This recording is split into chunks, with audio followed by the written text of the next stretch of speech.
Olá!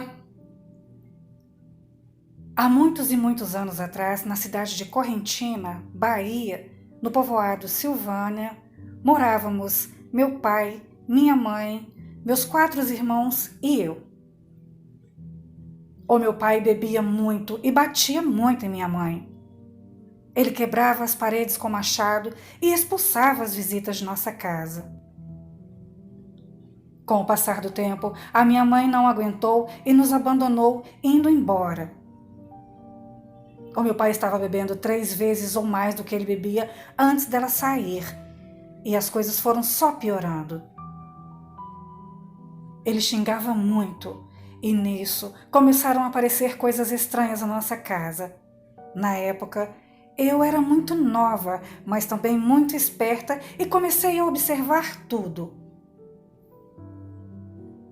Jogavam pedras no telhado de nossa casa, movimentos dentro da casa quando as lamparinas se apagavam e coisas caíam no chão. Pessoas chamavam pelos nossos nomes e quando íamos até lá ver o que estava acontecendo, não tinha ninguém. Então, eu chamei os meus irmãos e pedi para que eles observassem, pois a nossa casa já não era mais a mesma.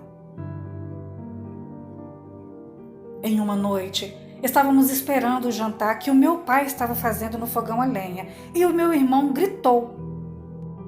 O meu pai, muito irritado com aquilo, gritou: "Que desgraça é essa?" E de repente, a porta da cozinha caiu com o portal e tudo, e isso com uma risada tenebrosa dentro de casa. Com aquilo, eu e os meus irmãos choramos bastante e corremos para a casa do nosso avô. O nosso avô era um homem muito estranho e ele sabia quando as coisas aconteciam, mesmo sem falarmos com ele. Engraçado, o meu avô nunca conversava com a gente não, mas quando estávamos em apuros, ele era o primeiro a chegar. Bom, começaram a ter muitos acontecimentos estranhos em nossa vida. O capeta começou a agir em nosso lar e ele fazia o meu pai nos espancar tanto que eu tenho uma cicatriz na testa que ele quase me partiu no facão. Eu corri desesperada pedindo socorro, mas ninguém tinha coragem de chegar perto do meu pai, pois ele estava endemoniado. As coisas aconteciam e no outro dia ele dizia que não se lembrava de nada. Eu sabia que ele se lembrava pelo olhar dele. Em outras noites, estávamos dormindo quando passou pelo nosso quintal um ser muito esquisito batendo nos cachorros e uivando. Eu fiquei muito assustada com aquilo e olhei pela brecha da porta. Era um ser muito esquisito. Parecia um cachorro ou um cavalo, eu não sei direito. Eu entrei em choque na hora, porque as cenas que eu vi ali eram terríveis. Parecia um ser de outro mundo. Ele batia muito nos cachorros e olhou em direção à nossa porta. Parecia que ele estava me vendo ali e foi embora. As pessoas diziam que aquele bicho era um senhor que morava ali perto de nossa casa. Um dia, eu e minha colega fomos na casa dele presentear uma de suas netas. Ele tinha muitas netas e ele era um ser muito estranho. Ele ficava na dele, não falava com ninguém. Vestia roupas normais, como a de um homem qualquer. Ele era caladão, sempre sentado em sua cadeira de couro e observava tudo e todo mundo. Ele ficava quieto o tempo todo, até chegar o momento dele dar o seu passeio noturno, mas ele nunca machucou ninguém. Bom, enquanto isso, as coisas em minha casa não iam muito bem. Tudo ficou muito difícil. O meu pai já não trabalhava mais e passou a beber todos os dias.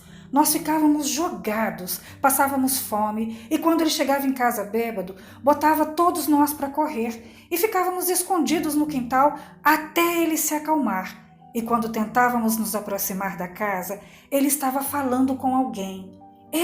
Falando com alguém que não víamos quem. E quando sentia nossa presença, ele começava a xingar tanto. Ele invocava o diabo, e quando ele falava o nome do bicho ruim, a casa estalava toda por dentro. E ficava tudo muito ruim, muito tenso. Descíamos correndo para a casa do meu avô e quando chegávamos lá, ele já estava na porta, com a porta aberta nos esperando.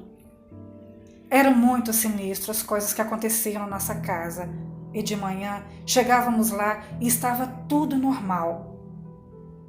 Isso aconteceu por vários anos, até que nos cansamos e fomos embora para a cidade grande para trabalhar e viver com um pouco mais de sossego, longe de tudo aquilo que passávamos. Eu imagino que seja por tudo isso que a minha mãe foi embora e ela estava sumida. Acho que na época ela morava em Salvador e eu morava em Brasília, no Instituto Vicenta Maria. Eu amava morar lá. Depois disso, me mudei para Goiânia, me casei e eu já estava grávida de minha segunda filha. Um dia, o meu pai me ligou e falou que estava muito doente. Então, buscamos ele e trouxemos para cá, mas ele não resistiu e acabou falecendo. Após 2 meses, levamos o seu corpo para ser enterrado na Bahia. Ele morava com meu irmão lá e ali ele foi sepultado. Em uma noite, o meu irmão estava dormindo quando a porta do guarda-roupas se abriu e dentro do guarda-roupas estavam 2 olhos grandes vermelhos olhando em sua direção. Ele saiu correndo e a casa se instalava toda. Então, ele abandonou a casa e depois disso começou a agir de forma muito estranha. A minha mãe, que morava em Brasília, levou ele para morar com ela. E depois disso, o meu pai começou a se manifestar no corpo do meu irmão.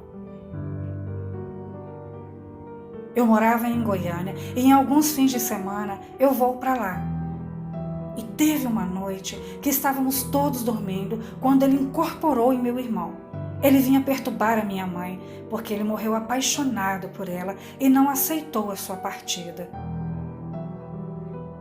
Ele apossou do corpo do meu irmão, que falava coisa com coisa, e o meu pai, não satisfeito, começou a perturbar a minha filha também. Quando ele morreu, eu estava grávida dela.